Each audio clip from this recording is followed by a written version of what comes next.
evening. It's Tuesday, July 8th, 2025 at 5:31. My name is Brian Travis. I'm the chair of the ACT Committee. We are calling this meeting to order. I am with my colleagues, Brian McGinnis and Sheila Vaccaro.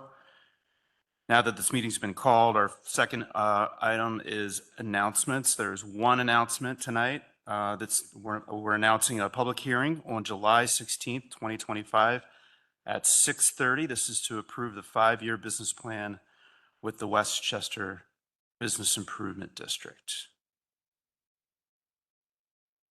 Next item on the agenda, item 3, comments, suggestions, petitions by residents in attendance regarding items that are not included on tonight's agenda. Okay, seeing none, we'll move to reports. The first one, the Chief Information Security Officer monthly report. Bill. I'm using PowerPoint now to make it even more exciting for you. I'm going to go through this pretty quickly. This is just a snippet that's on the monthly report you receive. And this slide here just shows you some of the initiatives that we do that are not projects or help desk tickets, things that we're asked to do during the month that really are not in the scope going into the month. I don't want to belabor these, but they're there for you. Some project highlights. We're getting closer to upgrading the microphone audio system in here. We're actually scheduled for the last week of July. I picked that week so it's in the middle of council meetings. So enjoy your microphones while you have them. Say goodbye when you're done this next week. We're going to get new ones. Okay. Very excited about it. More project highlights. We're continuing to upgrade our workstations. We're about done that for the year. With the parking garage we're waiting for BSGI to come back out and finish their installation of 4 security locks. There's been some complications with that. The agenda and meeting management service, we're getting closer and closer to moving over to that. Past 3 months, I have been putting everything into the agenda meeting management center. Next month, for August, I hope staff will be doing this as well. So that will be the only way to get to your agendas. Bill, I asked this last month, are you going to host a training session for us? Perfect timing for Is this it on slide. there? Okay. We've been working on this project for the past several months. For the past 3 months, IT has been entering all of the agenda information into 2 systems. And our plan is to move exclusively to this new center in August. We are starting to train staff. We will do that through the middle of July and in August, as we're also going through the meeting management process. And my idea for council is, what are your thoughts of having like a couple of virtual dates that are available to you guys, late July, early August? Like I would put out 3 or 4 dates so you can sign up for what evening works, be less than an hour. We would just connect in. You could be comfortably at home. I'll be sharing my screen and just walking everyone through this process. Because there's multiple different ways you guys can interact with this solution. And it's going to be up to you how much you want to use it or how little. So what's your thoughts of having a couple of dates I'll put out there and you guys can just sign up for which ones work for you? I'm actually out for 2 weeks in early August, late July. I'm wondering maybe since we're bumping up to that period that we push it to September. Just because we'll run into other situations where people are gone for vacation, I think through the summer. So what your suggestion is 1 more month, and that does not matter to me, 1 more month of doing what we're doing, and I'll put some dates out for mid to end of August for council to sign up for. And I don't mind, we can all be at home and just doing it together. There's no huge timetable on this. My goal for going live was October. So we're still ahead of the game there. But I will still continue with staff and training them, and then working with you guys in mid-August. Is that? Yeah, that sounds right. I have it up now. I mean, I'm using it. And that gives me some opportunities for some dates out there so people can pick it well ahead of time. Okay. But you can go on the website now and actually use that. But the official one is on the table. You know, that table on the website well, now it's going to be, because of you, Brian, it will be, I'm teasing, it will be September. That table will be gone and there'll be a button to go to the new center. Okay, but you can use it now to keep you practicing. So other highlights, we have this deadline of the end of October to upgrade all of our Windows 10 machines. We surprisingly have a bunch of those. And we're going one department at a time and just manually doing all these Windows 11 updates. We're still working with the finance department so they can do ACH solutions into accounts payable. Working with the Billa. And the police department is fully migrated over to the new Axon body cams and the in-car videos. So that was a quick project. Just note here in my monthly report, the different webinars and trainings we've done through the month. Something way back a few months ago, Nicole had asked about, like, what kind of engagement do we get on our meetings? I thought that was a great question. I had not thought too much about it. So each month I do put in there who's watching the meetings, how many people. When you see the Facebook streaming, that's not always live, obviously. A Facebook stream stays up there on the Burris feed, so people can watch it through that, or they can go out to the YouTube channel. And we do put links to the YouTube videos in that table. And one of the benefits of the new Agenda Meeting Center will be when someone's looking at last month's meeting, the agenda packet and the attachments, they will also be able to watch the video right from there. You know, it's embedded in the center. And the minutes will also be there too, which is kind of cool. And my favorite part of the monthly report is the cybersecurity report. All that cleaned up wire, that's all up to Jeff. He did a great job.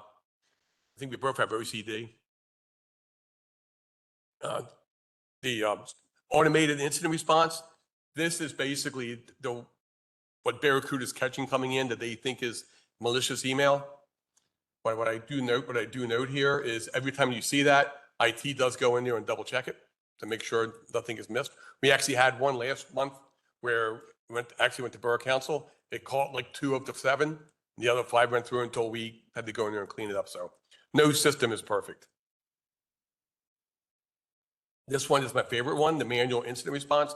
This is when staff is reporting suspicious messages to us. That really shows that they're engaged and they want to be cybersecurity crime fighters. I was just telling Sean Metrick that today. The idea is to make every employee a cybersecurity police officer. Help desk, this is very consistent. It's amazing. You see 76 tickets a month on average that's coming into IT. I can go back 5 years. It's always in the 70s, low 80s every month. It's amazing. And as I do note here, this is only about 70% of the true tickets. A lot come into us outside of this process. So one of the things I'm working with Jeff on, he's doing monthly reports as well. He does a lot of minutia. He gets in there and he's working on the network switches. He's at the parking garage pulling computer out or cameras out, and he's doing a lot of hard work. So I try to have him doing the report, and I'm just going to acknowledge some of the work he does each month. So just like last month, he was working in the bicentennial parking garage, cleaning up the network cabinet and doing some work, helping BSGI, who's working on security locks, trying to clean things up down there. He was a big player with the Axon, finished that up there this past month with the police department. I'm the thinker, he's the worker. And he's working on 2 fronts. We finally fixed the cell 5 door. The police department has 5 main cells where they put bad guys. The one security lock was broken. They use these same things. We've been working with BSGI for quite a while. We were finally able to troubleshoot that with them and get that door back in service, get that cell back in service. And he's still working at Chestnut Street with BSGI on the locks. And then just a quick picture of our budget. It's trending as expected. You can see a lot of numbers seem high. That's because anything that is contracted and has a monthly service, I put it in there for the entire year so it doesn't get past us. So every monthly subscription, every contract goes in there in January. So I know where we are. So sometimes that's why this number can seem like, well, they only have this much money left, because every subscription's on there, every contract's on there. Any questions?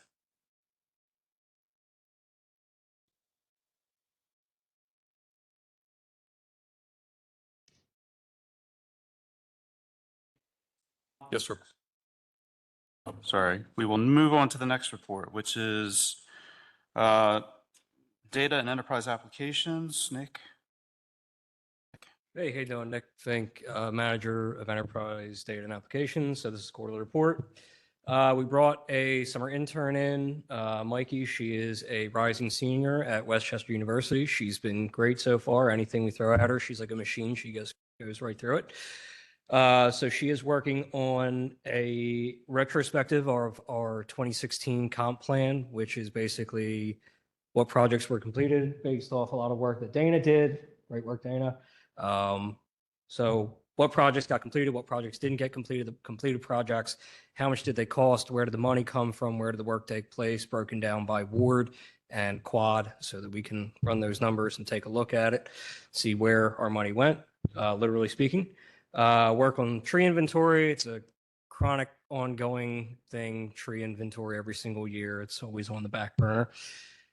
She's worked on a survey for sustainability and public works, working with our engineer for Goose Creek, and then doing ad hoc data entry for things we just don't have time to do, like entering zoning areas in our permitting licensing system. Day to day, continue to do SmartGov support and customer service. Rental season is technically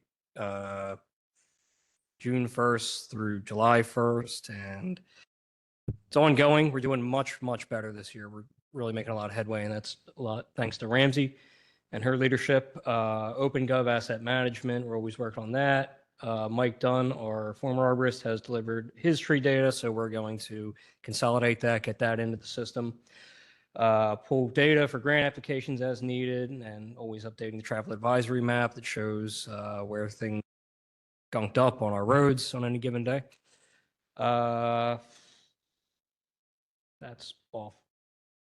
Anyway, we're building a land development and zoning map so that you can just go to our website right now. On the building and housing website, it's just a little table and you have to go click through everything. We're going to build a nice map that's going to have all the historical stuff in it. We're backloading stuff into the system because previously land development didn't go through a permitting system. It was just kind of a file that was kept somewhere, teams, and we work with the county on it. So we're going to backfill all that into the property information system. I think Wendy's doing some of that. Next slide, please, Bill. So the finance RFI, so this was kind of the big thing I talked about last time. We want to create a single consolidated place for all of our money-related activities. We requested responses from about 10 companies. We got 5 responses. Setup costs, so that's before you even subscribe, range from anywhere from $50,000 to $225,000 just to set it up. And then annual subscription costs are in $32,000 to $94,000 a year range. That includes a lot of nice to haves that we asked for in the RFI, so that can really be pared down. One of the big cost drivers across the responses has been the utility billing module, because right now we pay Aqua, I think monthly to handle wastewater billing. So part of that RFI was seeing what it would cost to bring that in-house through a software system. So we're continuing to look at those. Next step will be to have demonstrations with anybody we'd like to talk to and go from there. So this is all for payments? So Billing and payments? So like right now we have Abilla, which is our accounting system. We have Municipal billing, 2 instances of that, which handle stream protection fee and tax payments. We have, I think, do we have Stripe bill for payments? Clover. We have all these different various systems, and they're all over the place. None of them talk to each other. So we want to create one system where a payment comes in for taxes, and that just automatically gets registered with the, accounting software. And, budgets are entered in that system rather than, I think right now we're doing teams, and then your budget to actuals are all just happening in one system. As money comes in, money goes out. And so hopefully that would free up finance from some of the manual processes that they have to do day to day. Along with the goal of trying to reduce the costs for having to pay for all these systems, you probably can't consolidate it all to one then. I'm assuming that there are specific.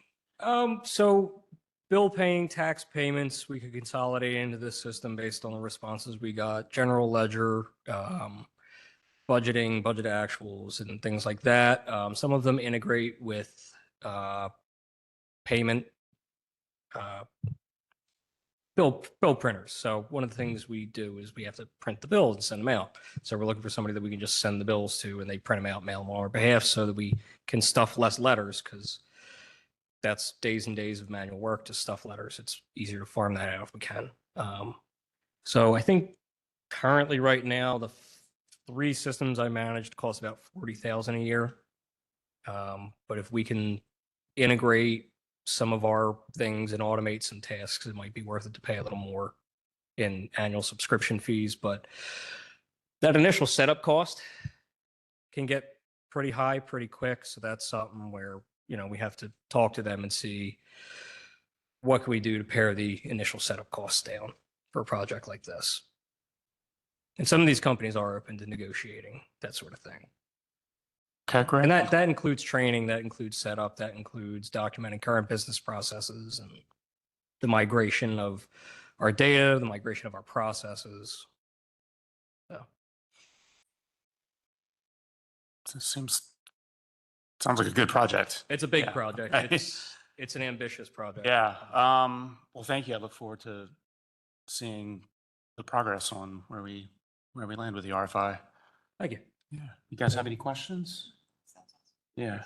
Thank you. Thank you. Yeah. Any questions from the public on data management? Seeing none, we will move on to our next item, old business. Approve the July 2025 meeting minutes. Any issues? Any objections? No? All right, we can move that forward. Discuss the Christmas parade process and procedures for discounted fees.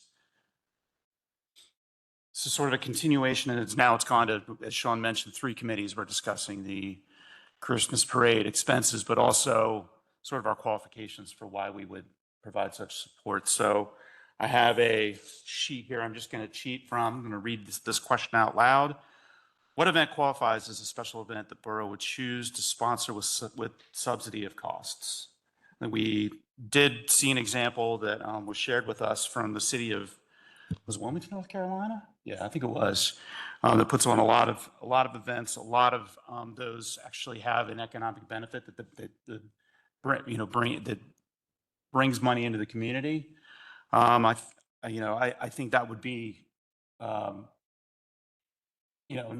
I think that would be like number one on the list. Like in terms of us sponsoring, you would have to bring some sort of an economic activity beyond just a fundraiser for races that, we have 5Ks and a lot of those go to some charity or some nonprofit, but something that's as large as the Christmas parade that has an economic impact. I think I don't see that on events that have a community-wide impact is one of the bullets that I think is suggested, but I think it's more specific to economic. I agree with that. I think all of our events draw people into town for the most part. So, I'm going to question that. Races on Sharpless Street and Porch Fest do Yeah. not bring people into the business district. Like, rather than saying into town, are we talking about town or are we talking about the business district? I think that's a good edit. I think you could, and it kind of goes with the first one here where we're talking about driving some sort of economics. So brings people into town, drives economics. I feel like those are almost the same thing now.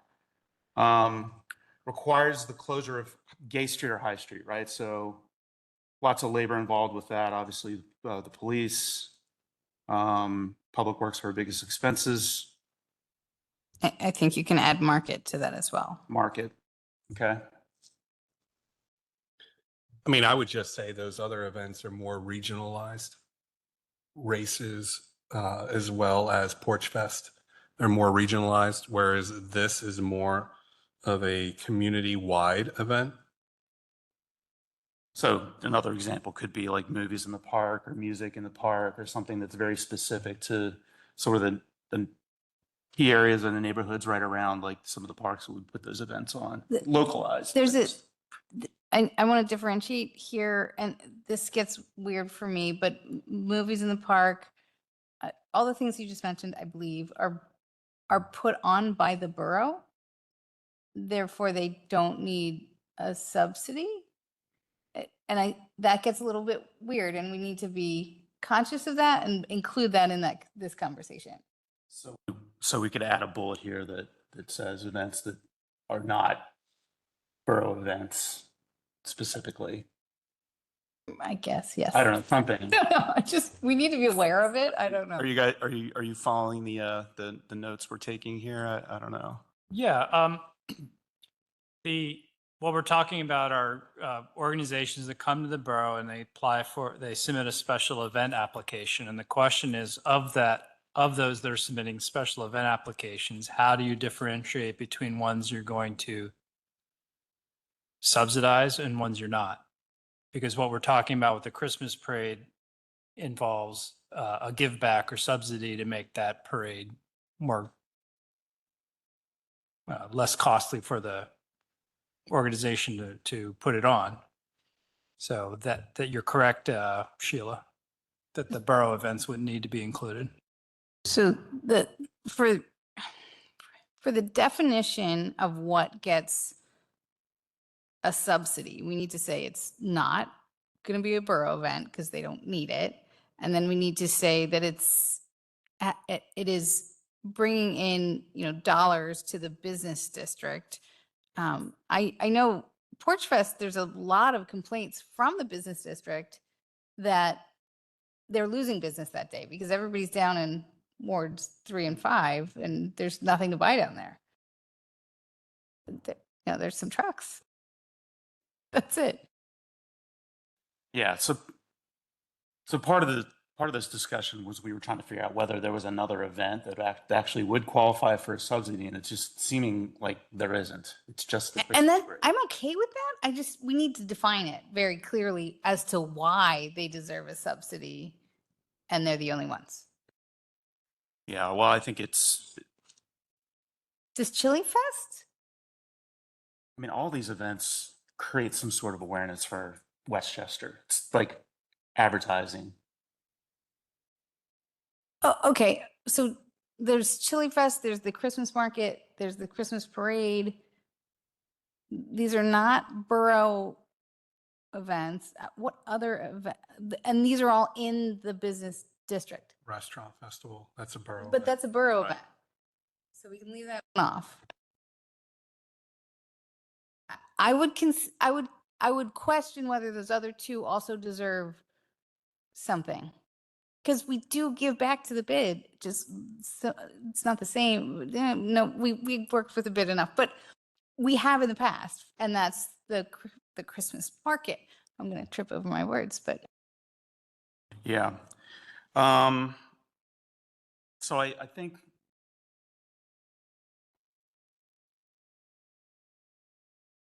the only thing that I keep coming back to is some of these events create some aura for Westchester. Should we, because of that, it is essentially some sort of, it's almost like co-marketing. so So should we consider something like that if they're bringing a lot of attention and awareness to the town? bringing attention, bringing awareness, these things, in my opinion, matter very much. The Porch Fest, a bunch of people like it, maybe less than the Christmas parade, but it pulls people away from the business district. And if that is our purpose, that's maybe not in the running. But the Christmas market, the way they set up, encourages shopping in the retail stores themselves, whereas the Christmas parade blocks them all off and comes after hours. So it's a weird comparison, but I'm going to make it because I think we need to consider all these things. Okay. All right. So, yeah, fixed it at least the first conversation, the first pass at this. Okay. You have anything to add, Brian? I mean, if we're talking about events that are going to heavily impact the business district, then that's where maybe we should include that language of not only the location, but the financial impact. Yeah, if we can get some sort of estimates, I'm not sure that we have data on that right now in terms of how much traffic or estimated sales. The bid has a beautiful way of talking about traffic. Okay. Katie Walker with the Greater Westchester Chamber. I apologize, I was running a little bit late. I just wanted to add some color to the conversation. I know that I had provided some examples from other communities and how they determine the criteria for, borough support or town support. And obviously, I'm here advocating for the Christmas parade specifically, but we do have a great relationship, of course, with downtown Westchester. I mean, they're office mates with us, so John and I talk a lot about the work that they've been doing the last couple of years on the Christmas market. And maybe, part of that criteria is also the determination of like the footprint of like how much of the downtown is closed down as well in service of the event. I think the economic impact is difficult to quantify because, I think directly, I know that the chamber did a study, I think back in 2017 with Westchester University to determine, what the economic impact of the parade. And to your point, Sheila, a lot of the retail shops do tend to close down right before the Christmas parade happens, just because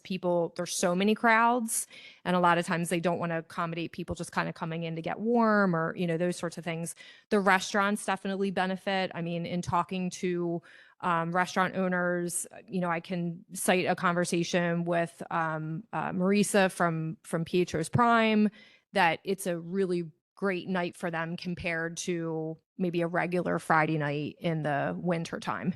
So it definitely adds to the revenue for them having an event like that in town. So I think that there is an argument to be made there.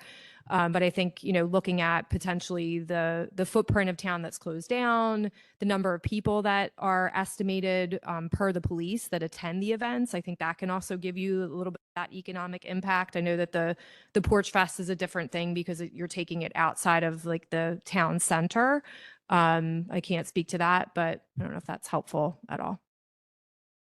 If we could send a survey to all the businesses just to, yeah. He has some resource, I think, for like some tapping into like mobile tracking, because I know last year he was able to do that for the Christmas parade, and he had said to me more recently, which this matches what the Westchester Police Department had told us, that last Christmas parade, we estimated about 20,000 people in town for the event. So, Thank you. yep. Hi, Kyle Hudson, 300 DeBaptiste Lane, and also the co-founder of the Westchester Cinco de Mayo Festival, which you seem to have forgotten about. So we do it at the Melton Center, but we have talked for years about coming into town, and if we could get a subsidy to help us come into town, that would be awesome. So keep in mind, not just the current events, but other events that may be interested in taking advantage if you are going to be subsidizing things. We had thousands of people come down to the Melton Center. We've talked for years about, we stopped it because of the pandemic and with everything going on. But next year we do plan on starting it back up again. So if this is a process that we can start talking to you about, we love the Melton Center, but we bring in a few thousand people and we would love to compete against Kennett Square directly, which is, something I'm sure you guys might be interested in too. So just think about not just what is currently here, but what opportunities this may open up. So just wanted to. Thanks, Kyle. Are we done with this one for now? For now, We'll have to go back and kind of look at our notes and see what we agreed to, but I think we definitely agreed to, having some sort of measurable impact from an economic perspective. Road closures, we didn't talk about parking, but I'm sure that parking, I'm sure you guys will talk about that next. But I think there's only going to be like a handful of criteria. I think the smaller the amount of criteria, the better, in and out. So, all right. So let's move on to new business. So approve a resolution to dispose of the following records. So this is a standard procedure where records come up for disposal at given intervals. So the first one here is the open records files prior to 2022. Second one is solicitors' applications prior to 2021, building and housing residential permits, building permits prior to 2020, and rental permit receipts prior to 2017. Correct, and they're all in compliance with the Pennsylvania retention manual. Thank you, Dana. Any questions, any objections? All right, anything from the audience tonight? Objections? No, seeing none. We will move on to item number B under new business. This item here, discuss interpretation of PA sunshine requirement for residents in attendance regarding items not on the agenda. This came up as a result of a couple recent visitors that have made public comment that aren't necessarily asking questions about specific business activity in the borough or services or anything related to the borough whatsoever. One was a lobbying for or against a bill. It came up in smart growth.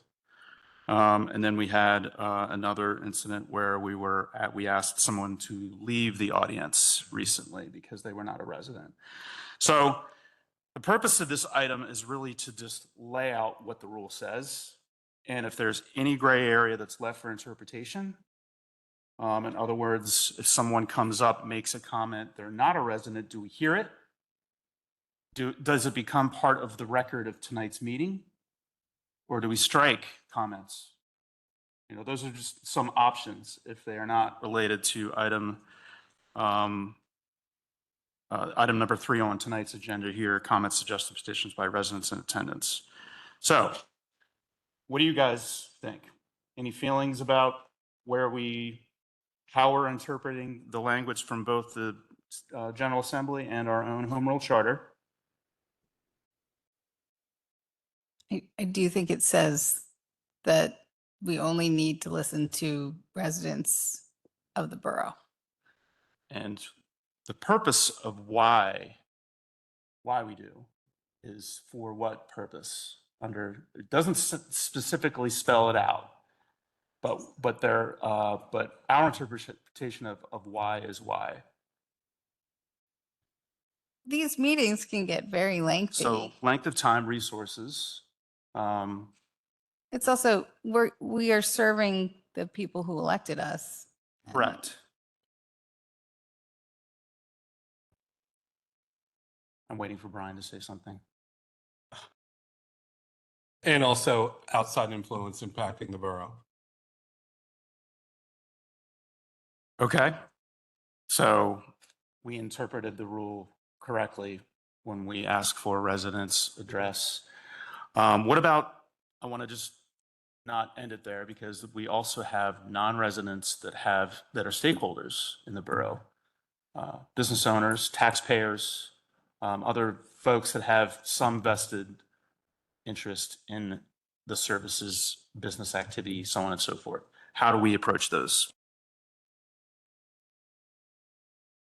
I think they do. I mean, if they're taxpayers within the borough, they own a borough business, they have property within the borough, they absolutely do have a right and say. Are there any other examples of where we would take public comment at the beginning of the meeting before we start into our agenda?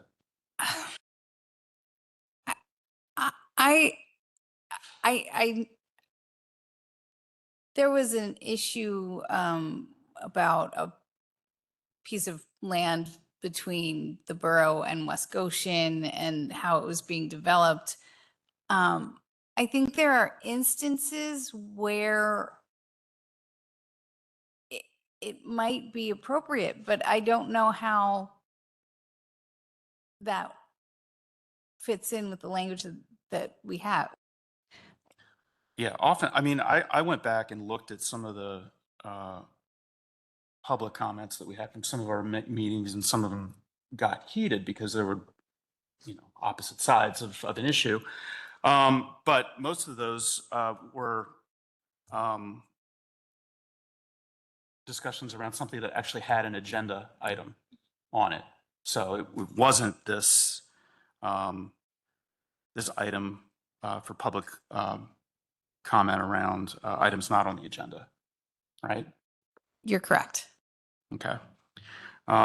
So rule stands as it is. It's in our home rule charter. It's in the PA General Assembly language. We will restrict comments to and suggestions, petitions to residents, businesses, people that are paying taxes in the borough. Okay. Yes.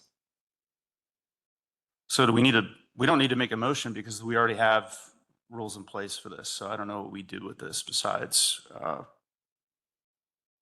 say that we've resolved it and we'll discuss it with full council. Any suggestions there? John? Terms of procedure? Committees, what recommendation is the committee making? Follow what's already written. Okay, so the issue is that the PA Sunshine Law requires municipalities, public agencies to have a moment of public comment for residents and taxpayers. You can let anybody comment at your public meeting, but that's what you have to do under the PA Sunshine Law. Our local administrative codes and the procedures and rules in council uses the word citizen in the language, and citizen can be broadly interpreted to mean anybody. It can be me. People living in California are citizens, right, of the United States, right? So that's where the tension was. We didn't have a clear interpretation of, and unless we did, and unless you made changes to your rules and regulations, the point would have to be decided at every meeting by the chairperson, because you're going to have people who are not residents or taxpayers who are going to want to make comments, which you're probably going to have right now. Yeah, So Bill walked this away. is a case where you have to make a Yeah. you're going to have to make a ruling on a point of order every time someone wants to stand up and say something, Yeah. or you can clarify how you want to allow public comment by passing a motion of council and amending your procedure of rules and regulations. Right now, there's just a gray area. That gray area was according to our own rules and procedures because we said citizens. Yeah, and Kristen Camp, Borough Solicitor, participated and gave you counsel on that. Yeah. And I think I perhaps misinterpreted citizens as meaning a citizen of the borough. And that's, Yeah. And a lot of other We have- municipalities have these same rules. They do. So it's not uncommon. What are the, so we had 2 attachments to address this, but I don't see Bill over there in language accordingly. do we need to clarify? Can we add citizen of the borough, or should we change that to a think we should. taxpayer? Just so that it's consistent? Should we take the language from the one and apply it to the other? I think they should all be the same. Yeah, I think we should, I think that. Hi. Hey. I actually have something prepared that I would like to say real quick. Kyle Hudson, 300 D Baptiste Lane. I'm sure you guys all know me. I've been coming to Borough Council meetings for 14 years. I started as a reporter at WCHE covering these council meetings in 2011, August of 2011. I don't know if you all have been paying attention to the news, but freedom of speech in this country is under attack. I'm a journalist, so it's something I take very seriously. I am extremely disappointed by the behavior of 2 council members at the last meeting. I've never seen that. In the 14 years I've been coming to these meetings, I've never seen that ever happen, ever. And the thing is, we have that flooding problem in West Goshen, right? If I, as a citizen, wanted to go to West Goshen and need help with that, I would expect for them to hear me. Just like I would expect them to, like, when I ran for mayor twice. The thing I found out is most people who think they live in Westchester don't live in Westchester. And do you want to be the kind of group of people who someone comes, they get a babysitter, right? They have something really important they want to say to you. They set aside their time. They come here and you tell them, nah, sorry, you live over this imaginary line. So what you say, we don't have to hear, right? So there's also a couple groups of people that you would just be disenfranchising right off the bat. Homeless people. You know, I do a lot of work with that group. They live in the borough, but they don't have an address.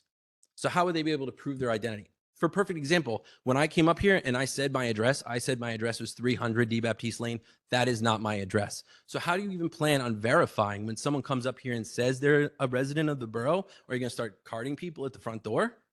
Like, there's just a lot of layers to this. And it's very scary to see my local government starting to creep into that. You can't talk. You don't get to talk. Because we start making rules around that.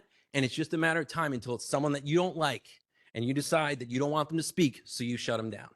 And let me, as someone who has been that person, but I get my time, I come up here and I treat you with respect. And the thing I learned about public comment, coming to all these meetings, there's the component of me telling you, right, and you listening to me and hopefully internalizing the things I say, but it's also a pressure valve, right? There's a gentleman by the name of Richard Thompson. I don't think any of you guys, some of you guys might remember him, right? Yeah, he came in here one time.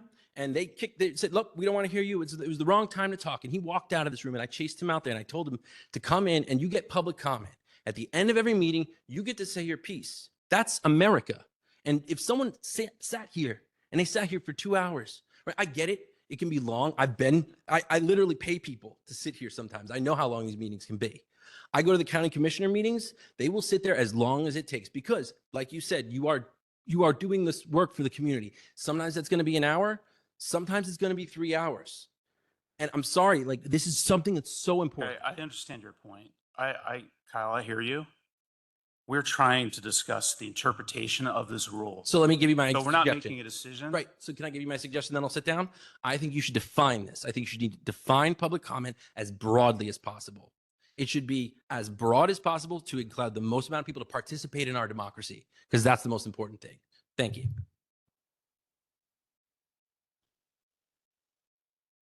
All right, so what do we, Lisa Kearns, 312 West Biddle Street. I'd also like to offer these comments as the Democratic nominee for Borough Council from Ward 7. I hope to have the honor of joining you in January. I support the idea of allowing residents and non-residents to speak to Borough Council. True, the Sunshine Law does allow you to limit it to residents and taxpayers. However, as Sean said, the Westchester Home Rule Charter itself states in section 2-14E, council shall provide reasonable and timely opportunity for interested citizens and taxpayers to address the council on matters of general concern. Citizens' rights to be heard shall be an order of business at all public meetings. And then it further states in 3-15, quote, a regularly stated time for public comments on matters not included in the agenda is provided in the order of business for each regular public meeting of Borough Council. On matters included in the agenda, citizens and taxpayers will be recognized for comments during the time the agenda item is under discussion. A member of the public may be asked by the president, should the order procedure of the meeting so require, to limit his or her remarks to 5 minutes. Again, as they stated, it uses the term citizen or public, not resident. And I thought, well, maybe this document doesn't use the term resident very often. In fact, it does use the term resident when it means resident. To me, this one meant citizen in order to make it more broadly. So And- then everyone's a citizen. Well, not everyone's a citizen. Well, then that's the point. That's the point I'm trying to make with that question. I'm You sorry. have to define citizen. I think there's a legal definition of a citizen. Well, if you want everyone to speak, they have to be a citizen, correct? Well, according to our home rule charter, A it's citizen of what? That's what I'm trying to Can I get at. finish my comments? You and- can, but I just want to make that point though, as a question of a citizen of what? Of Westchester Borough, citizen of the United States? To me, it's a citizen of the United States. It's a citizen, not a resident. You interpret it differently. I think So that's the why we're here. non-citizens wouldn't be allowed to speak. Not according Those, to your those with green cards and whatnot who wouldn't be considered citizens. interpretation. What does a citizen mean? I think that's what we're trying to determine So is what is, what is citizen? Like I said, it doesn't use resident. why do we have conflicting language? And I don't like conflicting language because it's confusing. That's why we're here right now. Correct. So the question if I on the can- table right now is, do we address this in the Can I home finish? charter? My argument is to make it consistent. I think there is room for flexibility. It doesn't say that non-taxpayers are not allowed to speak. Right. But it says that council has the right to limit. Correct. And if I'll finish, perhaps this will help a little bit. I believe that more public participation should be encouraged rather than less. I mean, look around you and think about how all our past borough council meetings and committee meetings and commission meetings. It's not like people are breaking down our door to speak in these open sessions. We're lucky. Daryl will speak. I may sometimes speak, but that's usually about it. So I'm unclear as to what the problem is that we're trying to solve. So the issue with that is, and the question to you and the public, should hate groups be allowed to speak? Who? Hate groups, as But defined by. again, something- that's Well, no, because if you're talking about citizen, and we don't have a definition for a citizen, but those people who could be a part of a hate group could come into Westchester and they have a right to speak underneath your freedom of speech and First Amendment. Would that be correct? And would you accept that? Would a resident who is a member of the hate group be able to speak? Probably. And so, but you would be okay with non-citizens or non-residents of Westchester coming in to speak? It would be the same as a resident who's a member of the hate group being allowed to speak. I like people to be allowed to speak. I like that we are Americans and we stand up for, pro-choice and pro-life protesters. I want the police standing behind either one. However, I think the language needs to be made consistent between the two documents. And I think that having an option to limit 200 people from California from coming in and shutting down our government, which is something that happens. I mean, not that exactly, but things like that have happened with being bombarded by emails about absolute nonsense. Rather than letting us get the emails that we need, this kind of stuff has happened, and it's happened more than I like it. And I think they're having a way of shutting things down, although yes, slightly dangerous, is necessary. And the Sunshine Law does allow for you to set an overall limit, like 30 minutes for all that open public comment. Again, and that could happen. Has it happened here? Does it happen with any regularity? No. But that has happened at school boards. Indeed. And happened, and in the Indeed. Westchester School Board, where outside individuals who had no interest within the school board were coming to meetings to, attest their agenda on the rest of everyone else. And that's why I think it is important. If those people want to speak, and I did say this at the last meeting, you could look it up, then they should be asked to be put on an agenda where it is vetted. I have no problem with that. And I did hear that. My problem with that is we're setting another barrier. And a lot of these ad hoc parts are just talking about things that have just come up. They're just like the protest, which sparked this originally. It had just happened. So you're going to make them come for another night to go through a committee to have the remarks screened there rather than just allowing people to talk. And what are we going to do? The mayor of Downingtown came last month and spoke during that open session. We're going to say Chris Pielli or other legislators who don't live in this district can't speak. We appoint non-residents to volunteer and serve on our commissions and our boards. Are we going to say they can't speak? Residents of neighboring townships pay taxes and rely on our borough police department, fire. They're not going to be allowed to speak.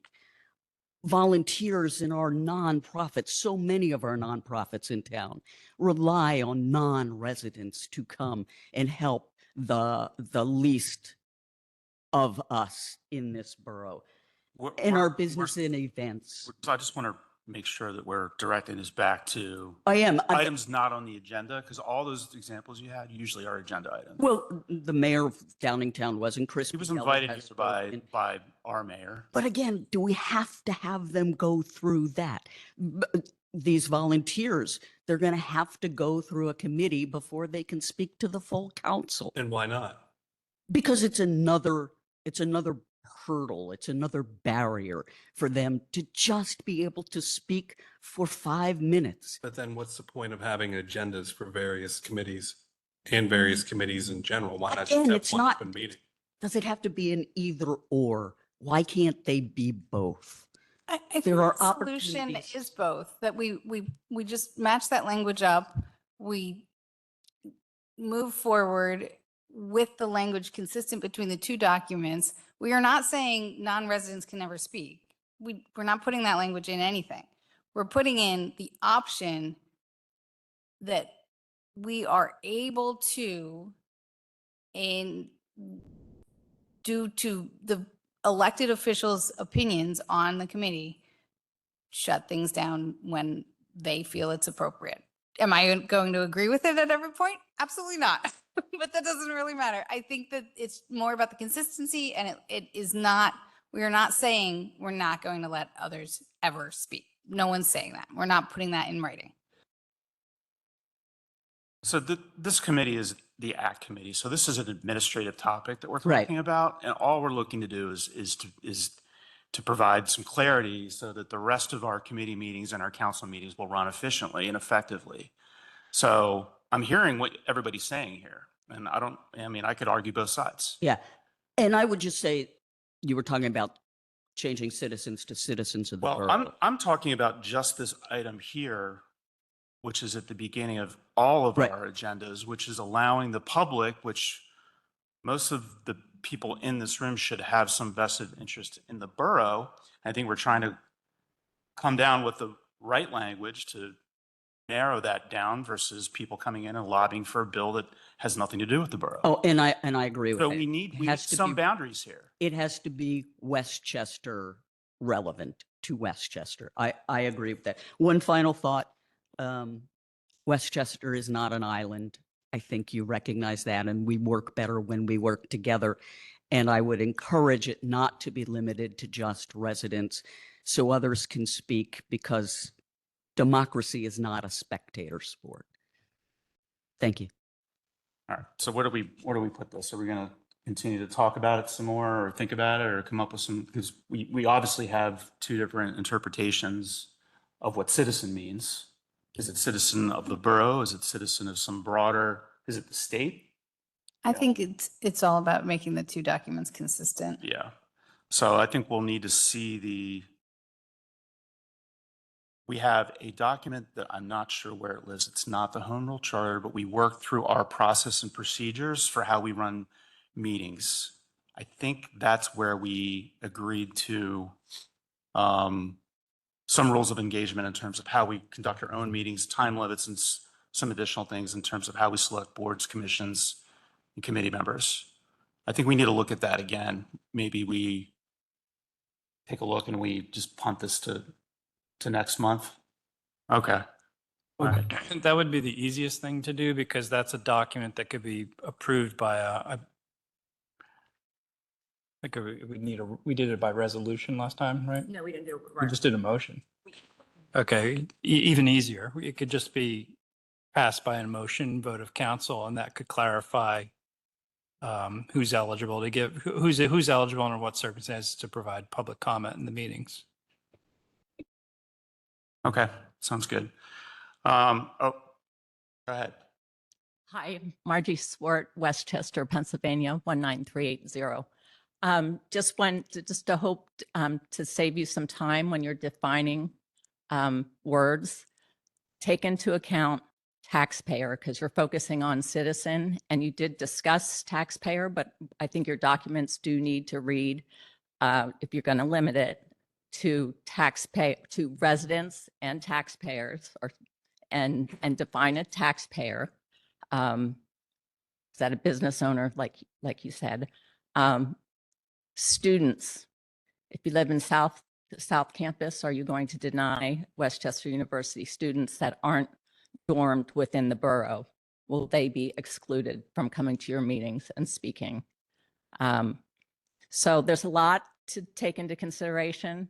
I've been attending local government meetings for 24 years. I have never witnessed what I witnessed 2 weeks ago, and it's rather shameful. And I'm kind of embarrassed for the borough at this point. So, Well, I mean, that's why we're here, okay. right? And yeah, We don't want, we got to get on the same page on this. And it's probably going to be clear in the actual item itself in terms of who, what the purpose is, what the time limit is. We need to define the boundaries a little bit. Yeah. And just so you know, my passion is local government. It always has been. I don't get involved in state government, federal government. I do what I can to advocate for a transparent, efficient, tax-friendly local government. And I'm literally not more than 100 yards over the borough, but I don't travel throughout the country and tell people I live in West Goshen Township. Like I believe it was Kyle said, people don't even know that they're Westchester residents. We go to Westchester Area School District.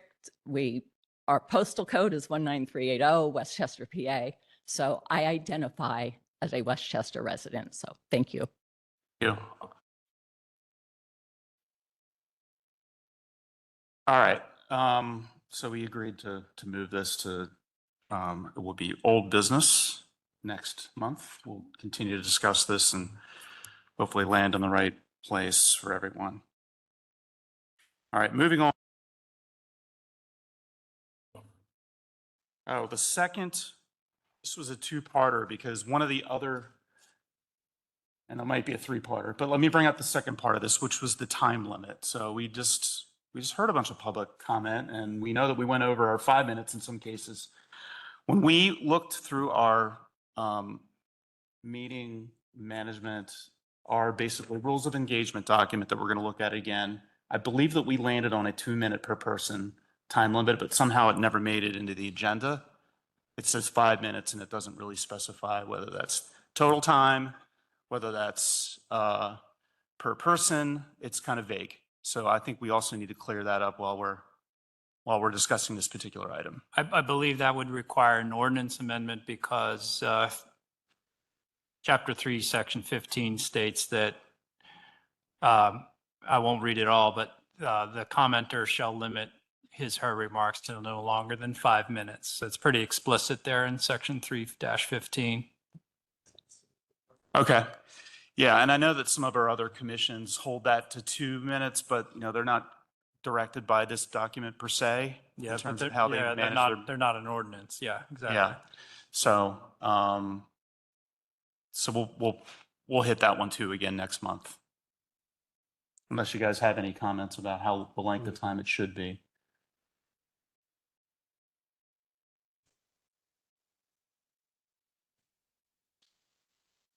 Okay. I think that was it. Any other business? Yeah, I do have one quick thing. I'll Yep. be very brief.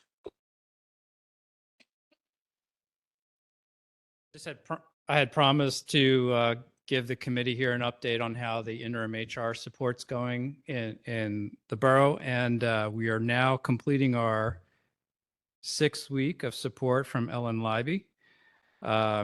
She is working on a time analysis project for finance to figure out who does what, how job descriptions should be constructed, changed, and how the new hire will fit into that organization of tasks and people and who that person will report to. Ellen is going on a vacation, so she'll be out for 2 weeks, and we are going to be covering HR duties and tasks for her in the meantime. She's been very helpful in terms of just getting our transactions taken care of. Things like I keep coming back to getting babies on healthcare. If you haven't seen the babies that have joined the team, have a look around. There's some babies downstairs. She'll be back on the week of the 25th, and by the end of that week, the deliverable will be that new job description. We're going to go out and recruit starting the week that ends August 1. Interviews and offers will be made hopefully by August 15. There's a 2-week lull there, we presume, to get that person in the door. That's where this schedule gets kind of flexible. Maybe we have to stretch out Ellen's time a little bit longer, reduce the hours so we can stay under the cap the council had set. And our goal right now is to have a new hire onboarded by the end of September 12th. So we're on target to do all that. And I really appreciate the support, and she has been fantastic. So thank you. Thank you. All right. Any other business? Seeing none, we are adjourned at 6:31.